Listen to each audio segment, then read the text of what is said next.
And welcome back to the Splitting Hairs podcast presented by Jackrabbit Illustrated. Here we are, another Victory Sunday, the best kind of Sundays in college football.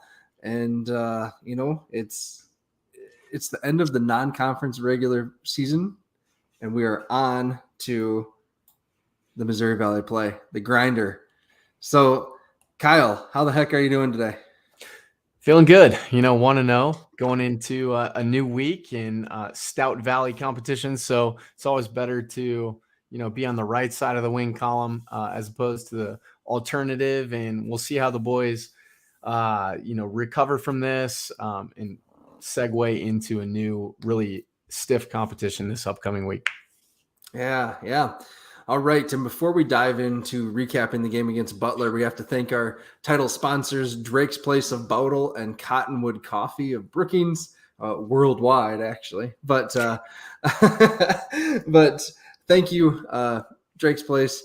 I've been following their Facebook, and I know they did like some loaded fries on Friday that, I can't imagine. They didn't post a picture of them, but just all the pictures of the other food they've been posting looks amazing.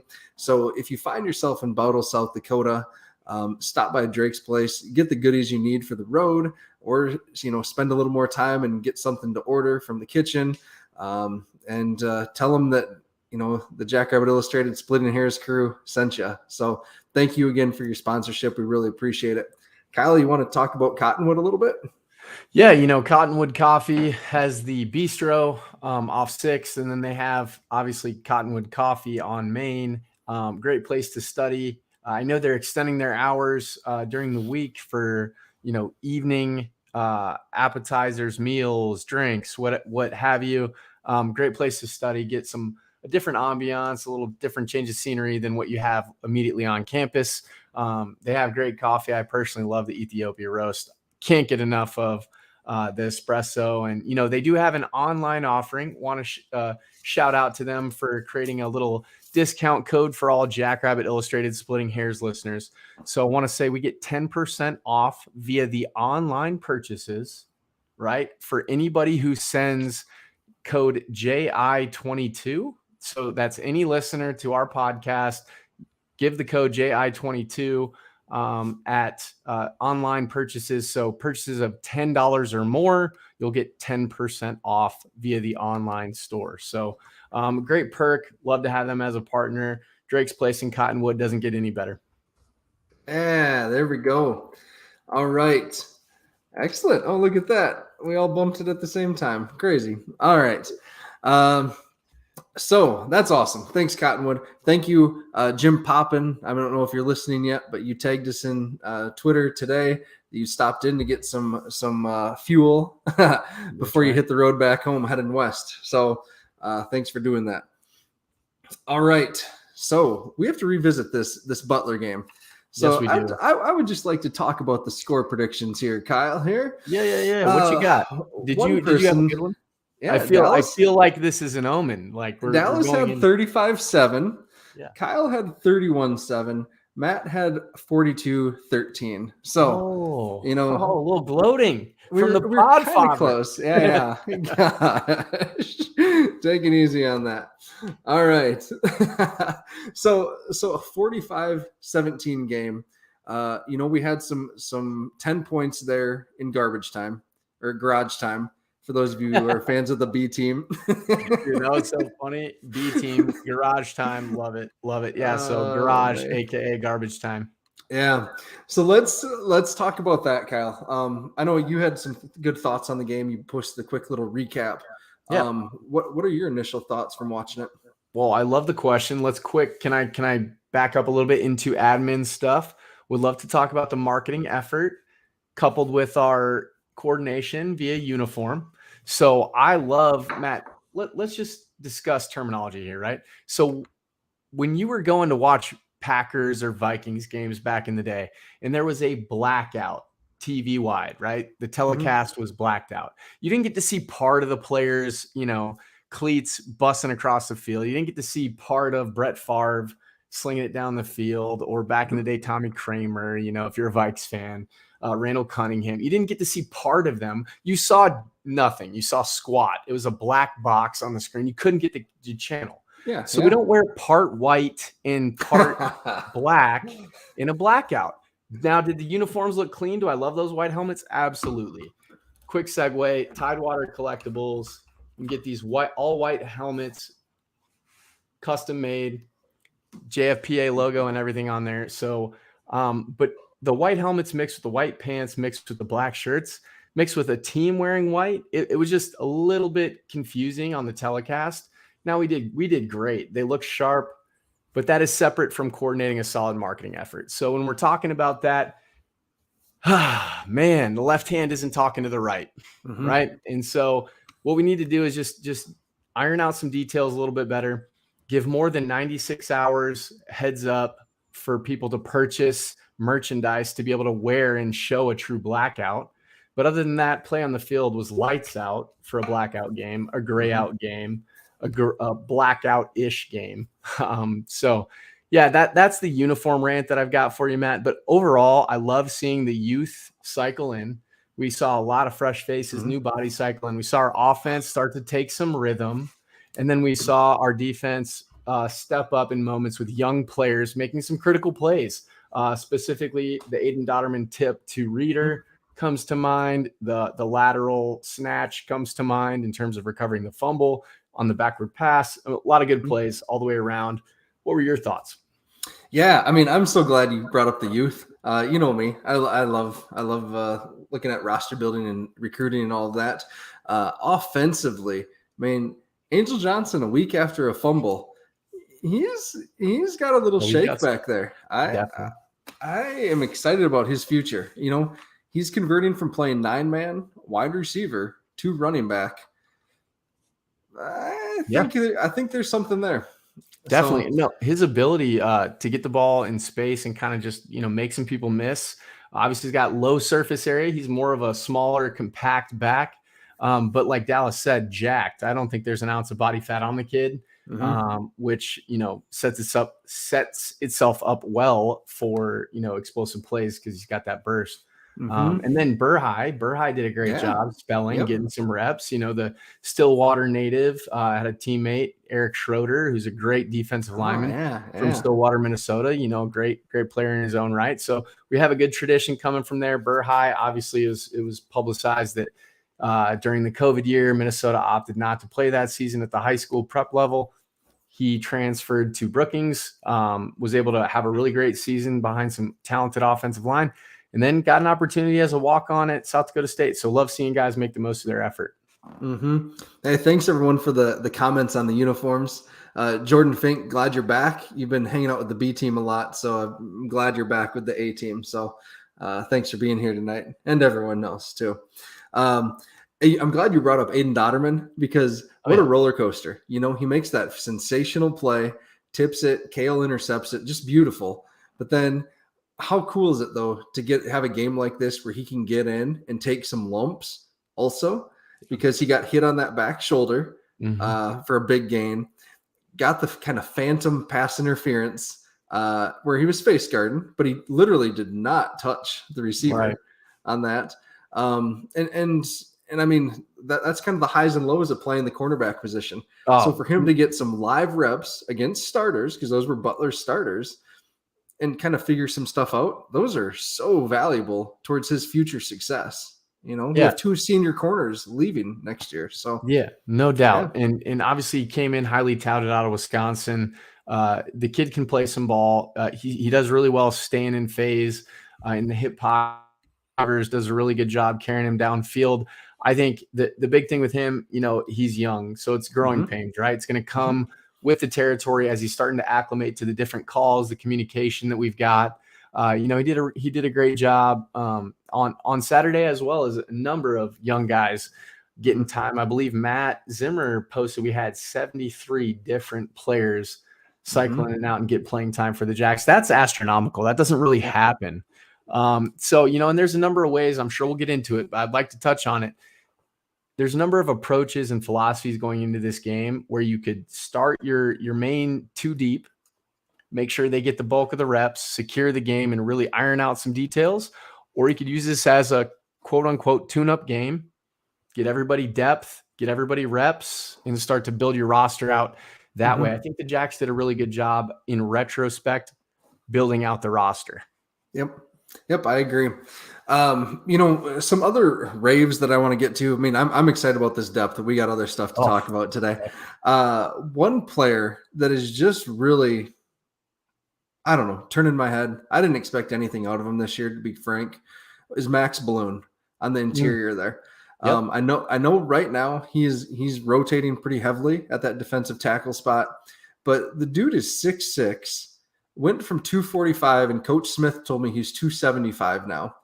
And he is just causing havoc in there when he's in there. You can tell he's still trying to figure it out a little bit too. He's young and getting his first real taste of game action. But shoot, we're even with losing Williams for however long he's out, we're still 4 deep, and I feel comfortable with any of those 4 at defensive tackle right now. Yeah, so, Matt, you bring up a great point, and we're going to really need our chain gang to step up, and we're going to need their A+ effort this weekend, because we're going to need to get Shelley off his spots, uncomfortable throwing downfield, although it does seem like he's most comfortable in those situations. So the rubber's going to meet the road there. But yeah, I mean, he did a great job stepping up. I saw Zach Wilson getting push and getting play on a Butler offensive line. But yeah, Balloon's length really causes fits. He's playing with good leverage. I did notice that as well. And then obviously, who knows, is kind of cryptic in terms of the injury situation, but it does sound like we're going to have a significant contributor out this week that we needed to have ready for this game. So our D-line is really going to need to step up. Some other guys on defense, let's just stick there for now, because for the most part, it was a really great effort. Dayton McGoy, going from 3rd on the depth chart. We talked about this last week, but man, he looks so good out there. We'll get to it later, but I gave him my game ball on defense. I'm really impressed with him. I just like how he's playing, Matt. That's a good point. I'm glad you brought him up. I feel like the energy he plays with, his decisiveness when he keys in on his main reads. I think he's just playing. He's playing with reckless abandon that you need on the defensive side of the ball. I think other people are feeding off of his energy, because obviously with guys being out and him spelling other players, such as Stallbird and so on and so forth, I think he really just brings an added level of athleticism that we need with depth, right? So it'll be interesting to see what happens, when we're at full strength. Yeah. Hey, Chad, good point here. This is something I've always prided myself on at our stadium, is just making our guests feel welcome. We don't want to be like Philadelphia and beat up opposing fans when they show up. We want to welcome them and just talk some ball and welcome them to Brookings. So, yeah, like doing that. And shout out to the fans, man. Scott Wagner and some other folks posted on Twitter screenshots of the whole home side, and obviously the east side stands of the visitors really look packed. Student section looks like they're showing out. I posted on Twitter today, I really love seeing pride in the program swell and full attendance start to roll out. So let's keep doing that. It makes a big impact on the game. Obviously can make a big impact in terms of execution on the field when offensive lines are trying to get the plays in and their cadence and snap count down. So keep making an impact. Great job, fans. Excellent job. Keep it rolling. Yeah. Anything else to say about the defense, Kyle, or should we flip over to the offense? Yeah, I think the defense did well, all things considered. I would have liked to see them get off the field more on 3rd down. There were too many, I believe, 3rd and manageable situations. Now that's setting the expectation really high in wanting all guys who are rolling in and out of there to be able to execute their 111th. But moving into Missouri State at Plaster Field, we're going to need to get into more advantageous situations with the chains. We don't need 3rd and short, 3rd and medium situations. We need them in 3rd and long. And then we need to do our best in scramble situations. I mean, they always talk about offensive scramble rules. Well, what about defense? Hopefully Jimmy is taking the guys through defensive scramble rules this week and making sure when Shelley breaks the pocket, breaks contain on the cup, we do what we can to latch on and be sticky to our receivers. Yeah. They were 9 of 15. I just went and checked quick. 9 of 15 on 3rd down. Not good. Too much. Way too high. Yep.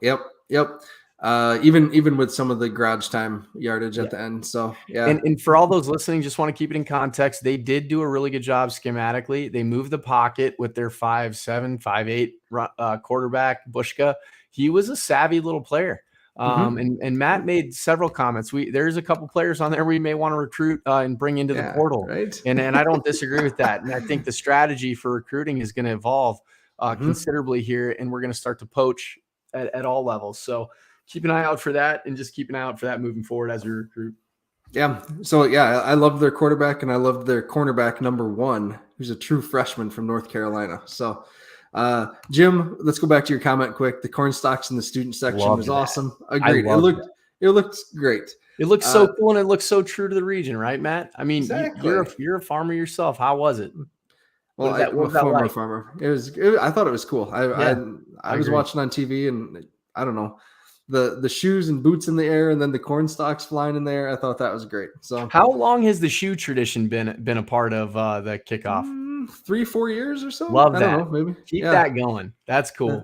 I think that was a pre-COVID thing. So this one, Jason Freeman. How could I go 16 minutes into the show without talking about Jason Freeman? That dude is awesome. How was he at? I mean, this just shows that players fall through the cracks at all levels and wind up at spots that they shouldn't. Like this is a Division I football player.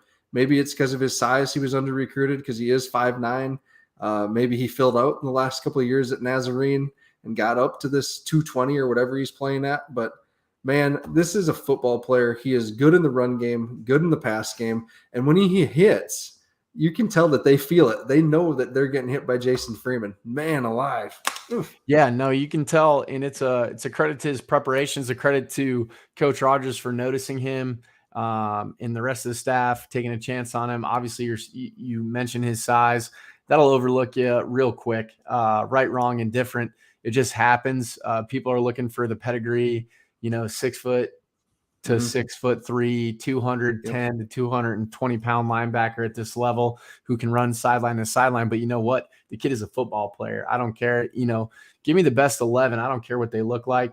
If they'll knock your head in the dirt, then that's all I need. And Freeman's shown that he's willing to rise up no matter what the competition is. I mean, hell, he did it against Iowa.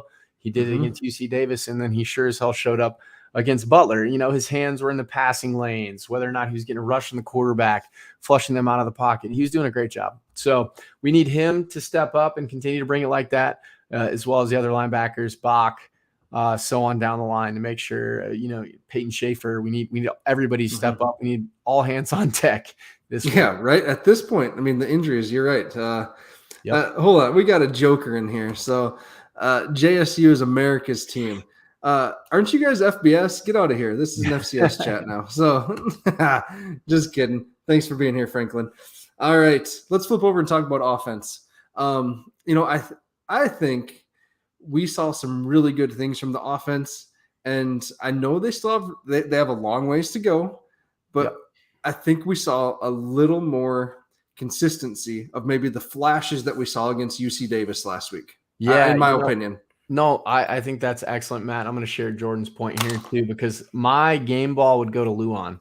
Reason being is because he has not shown same tendency one time this year in terms of his play calling. It's balanced. We didn't even go for 100 yards rushing in this past game against Butler, but we just took what was available when it was available, and we capitalized on it. I think that our approach moving forward is going to be to start to try to get Mark into a rhythm early. I mean, obviously that's the approach every game throughout the year, but I think he thrives either when he gets a run early and he can start to get into the flow of the game, which is my philosophy, obviously. But I think also he thrives when he hits quick, short passes early, whether it be a slant, whether it be a quick screen, whether it be, a 5-yard out or something to the tight end. He just thrives under those circumstances because it really gets his internal clock synced up with what's happening around him. Agreed. I just think, that Iowa game, looking back, 3 weeks or whatever it is, again, that's one of the best defenses in the country, any level. And to ask him to come back after 15, 16 months off in that type of speed, that type of environment, that's asking a lot of anyone. Then you add on the field position that we've harped on, right? I mean, so that game, I think we can just wipe it away.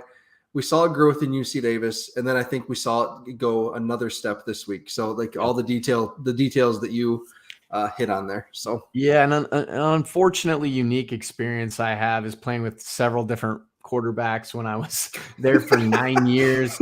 And, I went everybody from, Ryan Berry to Ryan Crawford to Thomas O'Brien to Austin Sumner. The only person I practically didn't play with was Luan and Taryn. So with that being said, when field position was bad, there really wasn't much we could do out of any of those quarterbacks, except for maybe Taryn, who I didn't get to play with his running threat. He's done some insane things against Illinois State, being one of them. I feel like he had like a 97-yard touchdown run. But unless you're an absolutely one-on-one talent, it's going to be very, very difficult to overcome field position. You got to kind of flush that game against Iowa. Last week, again, he's trying to get in rhythm with a piecemeal offensive line, not only on the right side to start the year, but on the right side because of injury. Left side wasn't playing to standard necessarily, at least their expectations. Then you come into this week, Luan does a great job getting Mark into the flow of the game and then just dealing from there. Amar did a great job. I tweeted out at one point, I was like, man, this is just awful tackling. And then I realized, Isaiah is just running like a diesel. He was running through. I mean, I think he broke 2 to 3 tackles each time he touched the rock. Whether or not that's good is tough to tell. I don't know if Butler's scheme was giving us fits a little bit too, but I'm just excited to see us go up against a different level of competition this upcoming week in Missouri State. Yeah, and that's something with the running game that I touched on. Looking at the stat sheet, have you looked at this? What do you think they averaged, Isaiah and Isaiah? What do you think Isaiah averaged? 4.6 yards a carry. 6.7. Woof.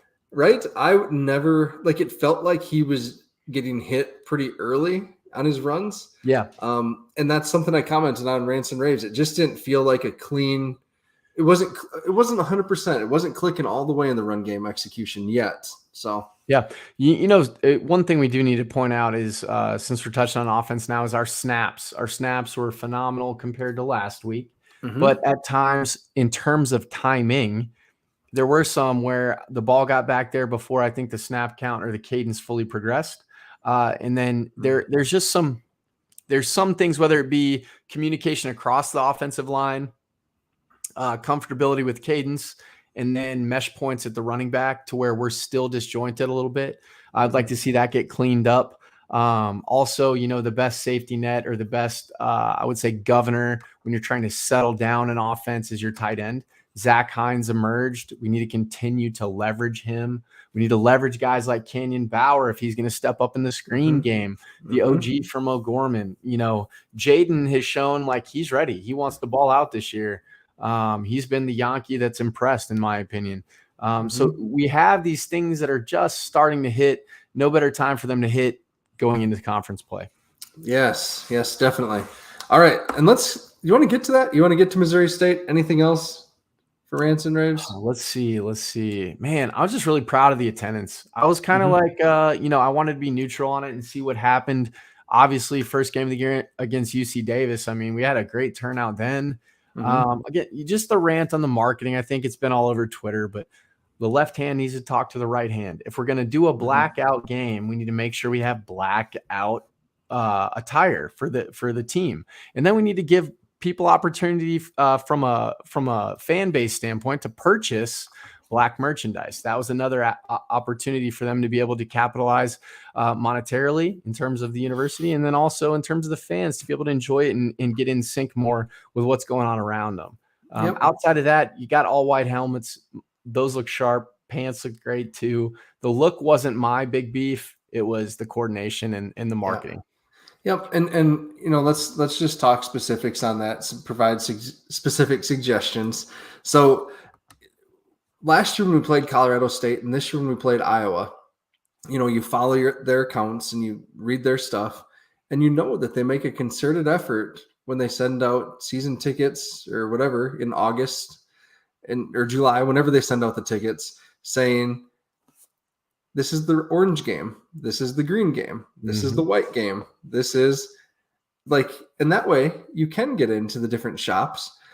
The really frustrating thing is there was a member of our team, the Jackrabbit Illustrated team and Splitting Hairs team, that went to the bookstore and was talking with not just a student, but an actual employee who had no idea that the blackout game was happening this week, like on Tuesday, I think it was. That's unacceptable, and that's I don't know how that doesn't mesh. So that has to be improved for sure. Yeah.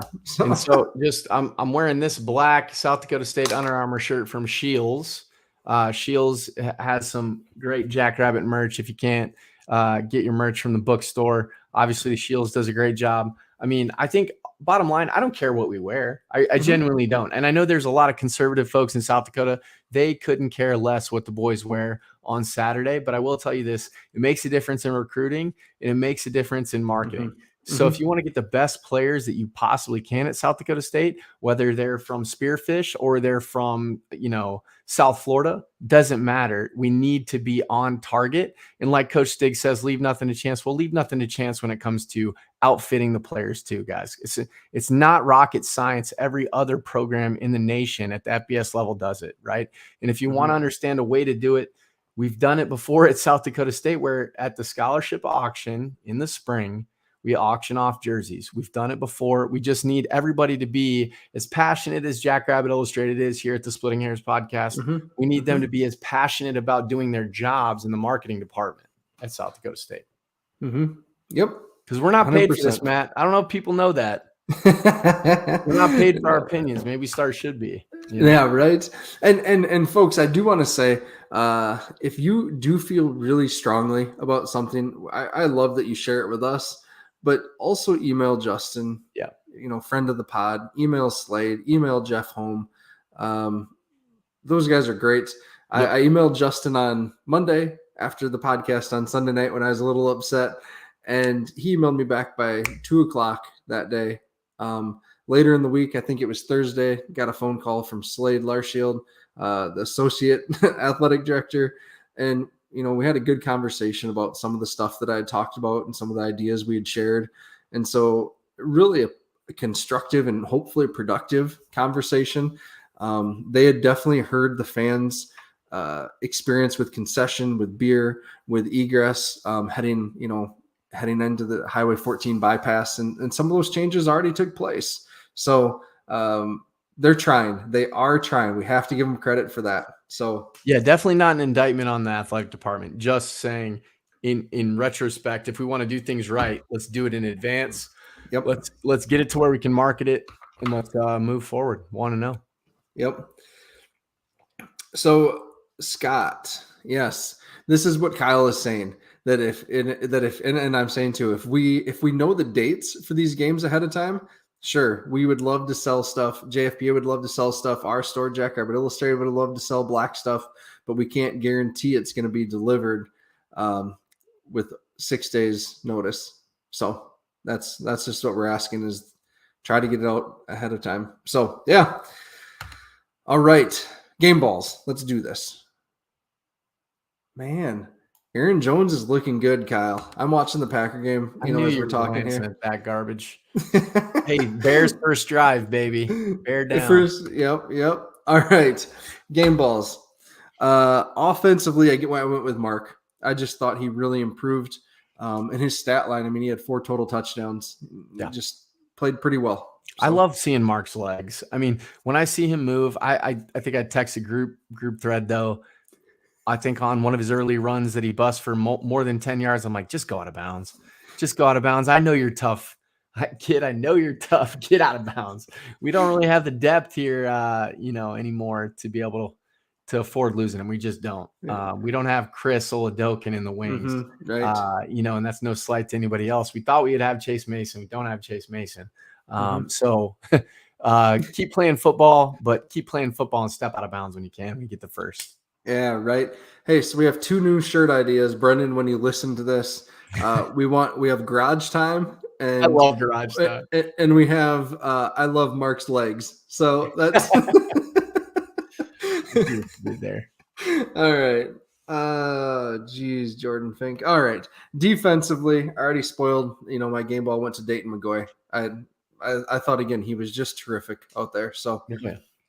I love he's all over the Personally, place. offensively, I just want to rewind it a little bit. I'm going to give it to Gus Miller. I think like it's very difficult to correct your snap midweek. You got a lot of doubt. The person, all eyes are watching you. The spotlight is literally on you, and you got to do whatever you can to correct that. And he did. Outside of maybe some timing and some a little bit of lag there, I think he did a really good job. So I'm personally going to give him my game ball. Okay, I like that. As a former center, I like that. So there you go. All right, Chad has the quote there. How defensively, Kyle? Yeah, defensively could have gone to a number of guys, but I'm gonna have to go with Bach. In terms of watching the game, I think he makes everything go. I don't think he showed up in the stat sheet, but I think that he put enough pressure on situations early to kind of tilt the game. So I'm going to go with him. Sounds good. And special teams, it almost was Feldkamp, and it should have been Feldkamp. You were absolutely right in what you said there. But I went with, and we should talk about that, but I went with Jaden Mueller because we have not had one complaint about the long snaps through 3 games. Yeah. Awesome to have that. Awesome. No question. And back to my defense real quick, I would say potentially Dotterman or Reeder just on that pick. I feel like that was so spectacular. I really think it tilted momentum. Not that it was in question. Jax really kind of had the game secure at that point too, but it really helped us be able to shift the tide in our direction fully. And then in terms of special teams, man, you hit the nail on the head. New holder back there too. You got to shoot the ball, shoot the laces, make sure you do everything right. Excellent to see Jaden continue to do that. I think in terms of having Tyler back there and being able to actually catch punts, he actually caught punts. So his confidence boosted. There was one he did let drop. So I'd like him to literally visualize catching every punt unless it's absolutely one that he cannot track well. So I would like to see him track the ball a little bit better in practice potentially. But other than that, man, when you house a kick return or a punt return and then get it called back for something bogus on the kicking team, that's frustrating. What were your thoughts on that, man? What did you see? But it was exactly what you said. The penalty had no bearing on the play. Yeah. And so that's really unfortunate. It's one of those things where declinable? I wonder, it seems like something you should be able to climb. Yeah. Yeah. Again, I agree. Yeah. Or else it should have been dead. Right. So right. Exactly. Is that another thing that should have occurred? Like I was kind of gray on the rule there. Like, why did they let the play transpire if it was an illegal formation? Yeah, I don't know. We should send it to Miriam to ask or to figure it out for his show with Stig tomorrow. Because that's a good one. Stig would probably know. Yeah. So, yeah. Hey, what did I want to talk about? What was the other thing? Shoot. Your pops here. No, that's my uncle. That's my Uncle Brian. Your uncle. Hey, Uncle Brian, thanks for watching. All right. All right. On to Missouri State. And Missouri State is 2-1, went toe-to-toe with what is Arkansas? SEC Arkansas. Top 10 Arkansas, yep. And Dustin Perman hits the nail on the head. Yes, he does. A mobile quarterback concerns me. Me too, Dustin.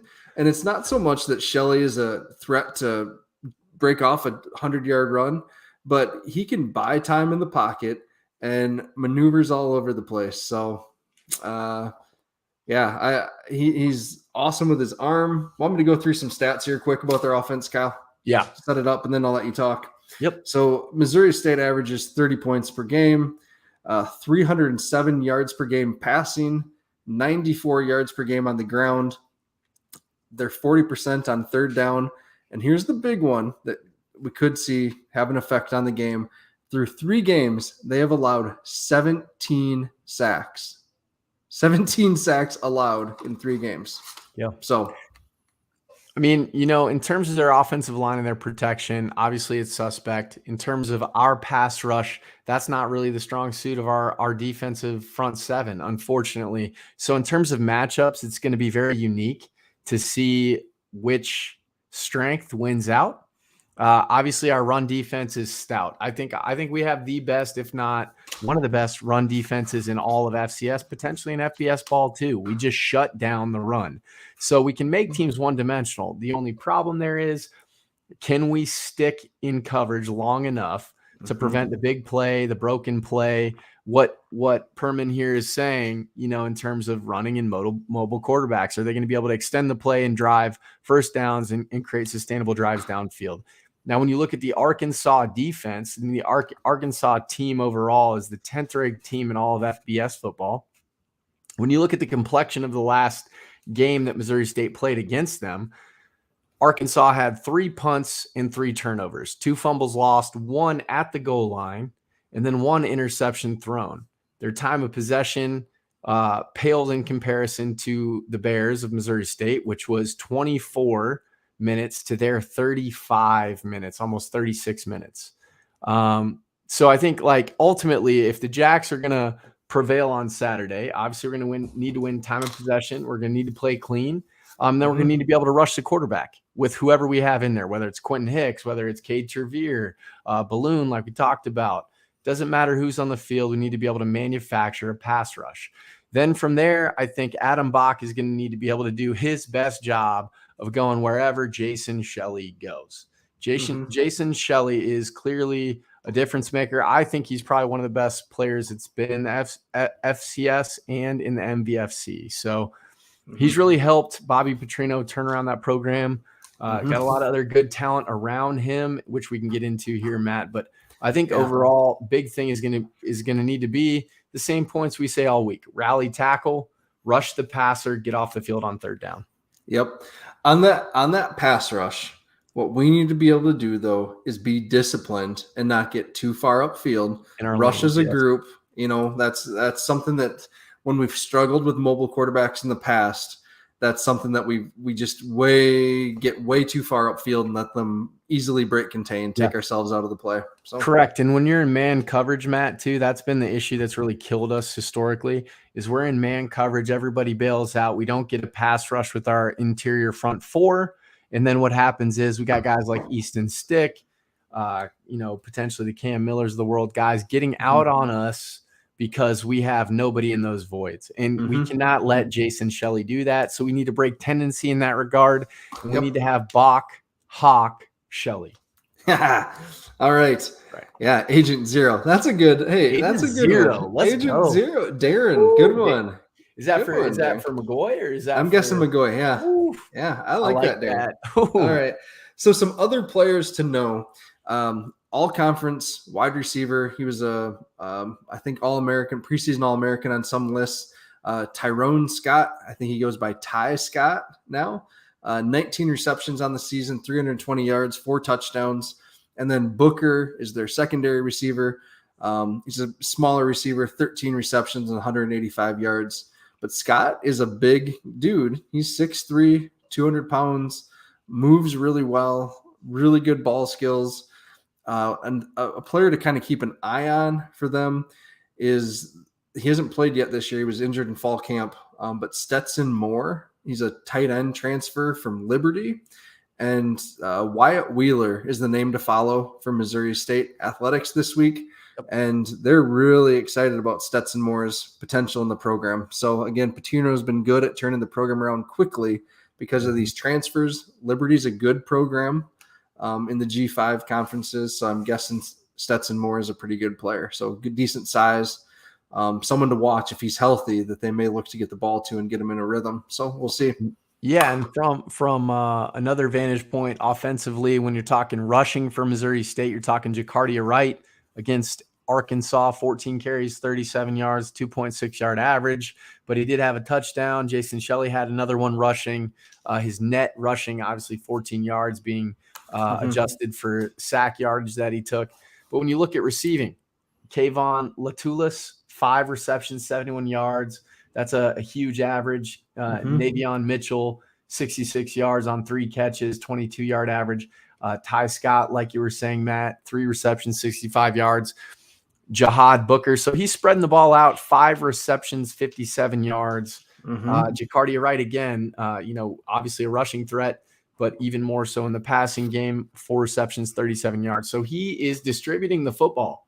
We're going to be able to stick on our coverage regardless who's in the game. Petrino's going to have a good game plan, so we're going to need to step up this Saturday. And I'm interested in this Wright. 6 foot 220, I believe, is what I saw. He's a big boy. And so that's a load. Yeah. So I'm just interested in seeing what he can do. Remember, they had picked up Otis Weah before all the allegations about Weah came out. So that would have been something on that offense. Thank goodness. Yeah. Karma comes full circle. Yeah. So our secondary, whoever said that, our secondary is going to have to play. That was Dustin again. Play the best game of the season, and we'll see. We're unsure about who the player that went down is with so many players coming out of the game. There's 2 that we can speculate on. I'm not going to name them now, but there's 2 that we can speculate on that returned this week that may have dropped out, that Stig alluded to in his press conference. But our secondary, we get Deshaun back, we get Malik back, Reader's back. We hope, and we'll see. You mean Norblade? Norblade, yep. Yeah. Norblade, Reader. We'll see on those 4. If it's Reader those 4 out there, I'll feel okay.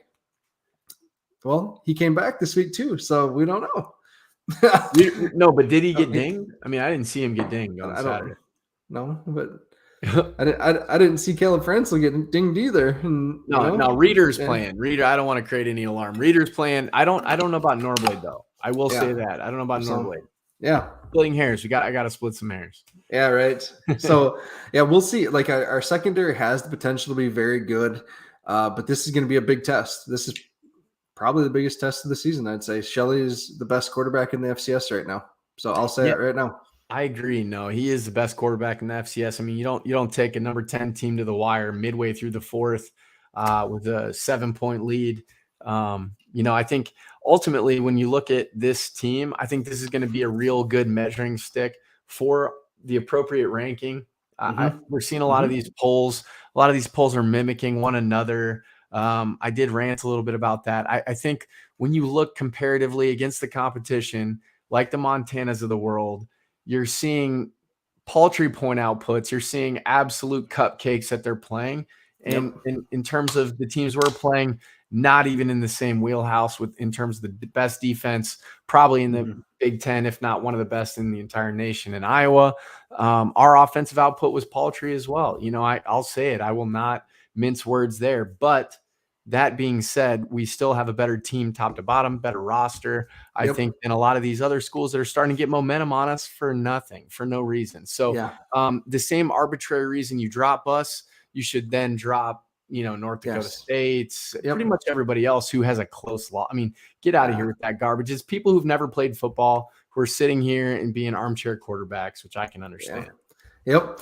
Hey, Kyle, what is the best way to stop a good offense? Possess the ball. Possess the ball. Randy Jacobs, how good at they're stopping the run.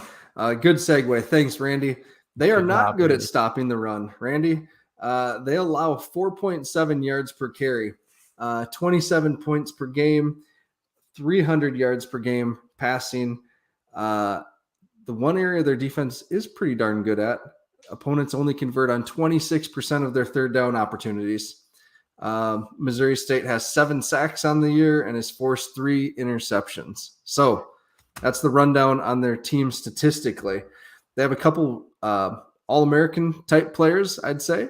On the defensive line, Ellis at defensive end is a big cat, 6'4", 241. And then Braswell at corner is really good. He was a transfer last year from somewhere too. I forget where, but he was on many of the All-American, All-Conference lists for sure. So, yep. No, I think one of the big things that we're going to need to be able to do this week is sustain blocks. I think it's going to need to be good on good. Our offensive line is going to need to establish themselves as a new version, new edition of the 605 Hogs, really create an identity this week. No more mix and matching offensive schemes in terms of roster groupings that we like out there on the line. We're going to have to establish the game early and establish control at the line of scrimmage in order to get our offense in rhythm and in flow. When we're in rhythm and in flow, it's because our offensive line is doing their job, protecting Mark at least enough time down the field. Whether or not we connect is a different story, but they need to do their job in giving him a clean pocket to throw from. And then obviously just allowing Isaiah to get off and do his thing. Isaiah is going to get his. If they can just create enough of a dent in the defensive line, Matt, I think we're going to be fine. Yep, I agree. I think this would be a game where I would love to see Isaiah again approaching 25 carries, 25 plus. I think, Amar, another 10. Yep. Like, let's let these 605 Hogs lean on these guys. They're the ones that are coming off of this a huge. That's one thing I'd watch out for. I think if I was a Missouri State fan, a potential letdown and the physical exhaustion of playing 4 quarters with a Big Ten / SEC opponent. We saw it with Iowa. I mean, it just wears on you, So excellent point, Matt. Yeah. No, I think you're spot on. They're going to be depleted emotionally, if not, whether or not you teeter on some positivity, who knows? But they sold out last week to beat a top 10 FBS team, an SEC team. We did not do that. We didn't face a similar foe or opponent by any stretch of the imagination this past week, and that's no slight to Butler, who had some guys. I think the long and the short of it is they're going to need to get up really quick. We're going to need to get some guys healthy really quick. Yes. The rubber's going to meet the road there. And then Zach, Coach Lujan, what type of offensive scheme is he going to put together? What type of game is he going to call? How will our defensive units respond? It's going to be a really interesting game, Matt. This is when we get into the nitty gritty of the season, man. Yes. 100%. All right. The one thing, that I'm thinking about as well, I haven't scouted their special teams at all, but our special teams cannot lose this week. We need good field position. We need to make sure we are pinned and playing with our backs against our goal line the whole game, like Iowa. We're going to need our coverage units to show up, which they have been. Also, huge shout out, Peyton Schaefer. So happy you're back, man. You're one of my favorite players out there on specials, just flying down the field. So happy you're back after, a long injury layoff. So that's good news. Happy he's back. Happy Hunter Dustman, man. His kickoffs have been excellent. They've either fair caught him or we pinned him back deep or they've been touchbacks. It's been excellent to see him kick off because he's taken all the kicking duties. That's a big responsibility. So I just want to shout him out again because you don't really see that much more in college kicking nowadays. Yep. Brad, this is what we're talking about. Bradley Koenig. Yep. We'll see. That's funny. All right. Let's do predictions. Into garage time, Matt? Yeah, right. No, we're good. Let's do first. We don't have a sponsor for this segment, so let's shout out the FCS Fans Nation podcast network, which we're a part of. And if you want to learn more about the other FCS podcasts and FCS programs across the country and conferences, tune in to these other awesome podcasts that are part of the FCS Fans Nations. Dustin Helton, who comments here, runs one called the WAC Sun that's specifically focused on the WAC and Sun. Not the Sun Belt. So no, not the Sun Belt. Chad, jump in here. The Atlantic whatever. Yeah. Yeah. Thanks, Chad.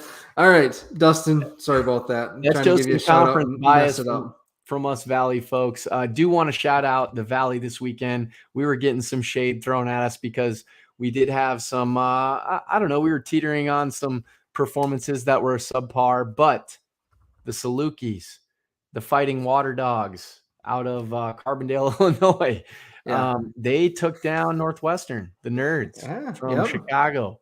Yep. They took an L first 2 games of the year, then got off the schneid, beating a Big Ten foe. Excellent to see. Then you had obviously Missouri State. We've been talking about this entire game or this entire Mhm. pod. Their game with Arkansas, exceptional all the way down to the wire with like 5 minutes left. That game was in question. So Missouri Valley stronger, I think, than people thought after the first 2 weeks of the year. And you can't forget USD taking down the mighty Cal Poly. So good job, guys. Way The to team take down that juggernaut.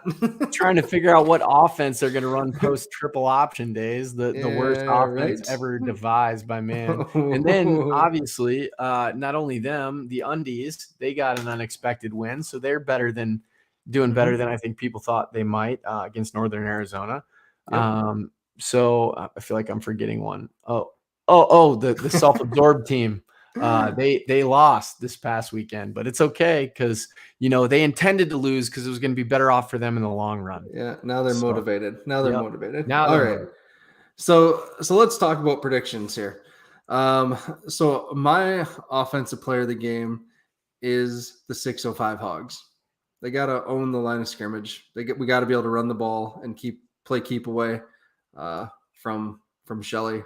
So I agree, man. That's mine too. If they don't dominate and own their 111th, then the game will be in question. And then from there, it becomes who makes the fewest mistakes, in my opinion, or who makes the biggest plays. And I don't want to bet on that one because I think Mark's a little bit still trying to knock the rust off. And I think Jason Shelley is finding his stride. So it's going to be really interesting this week. 605 Hogs got to get it done. Hey, there we go.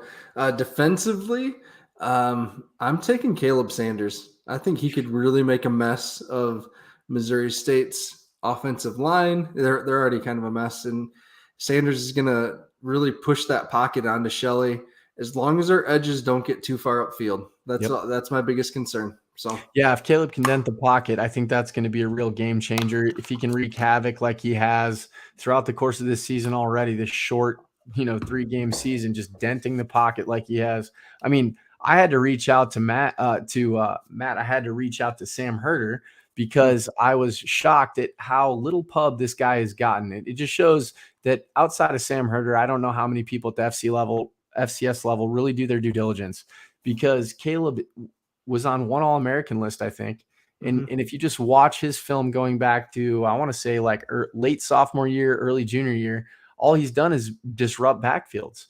And I think Dallas, the D lineman himself, has described it being very difficult to be as dominant a player as Caleb Sanders, show up in the stat sheet, and then in some games not show up in the stat sheet, but still be as dominant as he was. So we really want to keep an eye on him. If you like defensive football, watch Caleb Sanders and Adam Bach.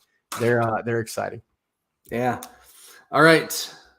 Score predictions. We have some score predictions coming in. I'm going to let you go first, Kyle. All right. So I'm going to say, oh boy, this is a tough one because I think matchup wise, it's tough. It could be a run for the hills and everybody's just scoring left and right, or it could be, just banging your knee up against the wall constantly. I'm going to go somewhere in the middle, 24-31 Jacks. Okay. All right. I'm writing these down again for next week so we can check our work. I'm going to go a little higher scoring. Imagine that. I'm going 35-27 Jackrabbits. That's a good one. I like that as well. I was teetering on that. I just hope our defense shows up a little bit better. Yeah, there we go. Well, if defense can travel, we're getting this dub. Yep, exactly. All right. Ron, you're funny. You got out the jokes every week. Dustin, all right. Dustin picking the Jacks. Good. There we go. Jordan. Ooh, Jordan believes in the defense. He thinks this can be a little more defensive battle. Jordan, let's go, man. All right. Well, cool. Any last words, Kyle? Anything you want to share? Should we give our prediction of defensive player of the game? Yeah. I said Caleb Sanders. Oh, Caleb Sanders. Oh, I just was kind of segueing and agreeing with you. got it. I think I don't know that I'm going to go Caleb. I think it's going to have to be from a second level defender this week. I'm going to go Kale Reeder if he's healthy. He has got to step up and make big plays from the safety position. Either one of our safeties, but I like how Kale plays. Just being heady. He's a hitter. Let's keep him on the field though. No potential, targeting penalties this week. Yeah, right. No doubt. All right, Dustin, Dustin Perman again, 21-17 Jacks. All right. So some lower scoring games than what I thought. So we'll see. We'll see. All right, everyone. We have some exciting stuff this week. Again, I'll be retweeting Wyatt Wheeler's stuff from Missouri State, but if you want to follow along, he's their best source. I'll probably give a shout out to all the Valley writers that you should be following if you want to learn more about our conference foes. But Wyatt's the best at Missouri State, and he's pretty darn funny. He has some spam bots that he reposts stuff with, so it's always good for a laugh there. All right, with that, go big, go blue, go Jacks. Go Jacks.